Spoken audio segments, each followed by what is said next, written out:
Hello guys, this is Kashan Haider back again with another video. So today our topic is how to set up Android's environmental variable on MacBook, iMac or other macOS devices. So before getting started, if you love technical blogs and technical news, then you probably love my Facebook page, so don't forget to follow. So without wasting any further time, let's move to our topic. So we will be following this article in our video. First of all, make sure that you have successfully installed Android Studio from the official website with the required emulators and SDKs. So once you have done that, follow these 4 easy steps to configure your environment on your Mac. So let's get started. Step number 1 is open Android Studio and click configure drop down menu. So before going through this process, I want to show you something. In my terminal, if I write adb, it says command not found, or even if I write emulator, it says command not found. This is because right now I don't have Android environments, but once we set up these environment variables, we will be able to use these Android commands, and that is the reason why we are setting up Android environment. So let's come back to our step number 1. We will open Android Studio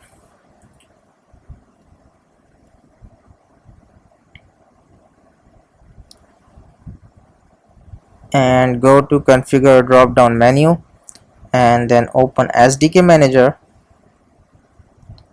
and then just look at this, just note this Android SDK's location. It will be required later. So now follow step number 4, which is to configure your configuration file. So here comes the tricky part. So if your MacBook is updated to the latest version, the version after 2019, you have to use this file name zshrc. But if you have an older macOS version, then you have to use bash profile, because in 2019 Apple changed their default shell from bash to zsh. So now if you have an updated Mac OS, you will probably need to use zshrc. So how you can differentiate and tell that if your Mac OS is updated and you are using zshrc or the bash version of the terminal? So it's easy to differentiate. Just open your terminal and right here you can see in the title it says zsh. So if you are using an old version, your terminal will look something like this. The terminal on the right hand is the old version, the bash version of the terminal, and terminal on the left hand is my current terminal, which is running on zsh shell.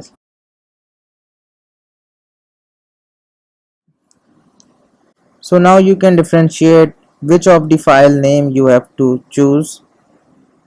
So as I told you, my Mac OS is updated. I will be using zshrc. So let's continue. Open terminal. Let me copy this and open my terminal. Write nano and paste this location. So now the nano editor has opened file zshrc. So now I'll just paste copy and paste these environmental variables. So now you can see here the Android home is $home/library/android and/sdk. So this is the default location where the Android Studio is installed by default. But if this is not the case in your MacBook, then you can probably copy this location and paste it here in Android Home. But in my case, I have installed the Android SDKs on the default locations. So I'll just continue with this. So let me close Android Studio and save the nano editor changes. So to save the changes, I have to press Ctrl plus O and then press enter and then press Ctrl X to exit the nano editor. So now I am out of nano editor. What's next? Let's see. So that's all guys, we have successfully configured our Android environmental variables. Now we must be able to use these ADB and emulator commands. Let's check it out. Oh, but before running these commands we have to restart our terminal so that the modification that we just made can take effect. So I'll just quit the terminal and reopen it. Let's see if the commands work. ADB. So as you can see, the commands are now working, even the emulator one. So as you can see, the commands are now working. So it means that we have successfully configured our Android environmental variables on our MacBook. So that's all for today. Thank you for watching.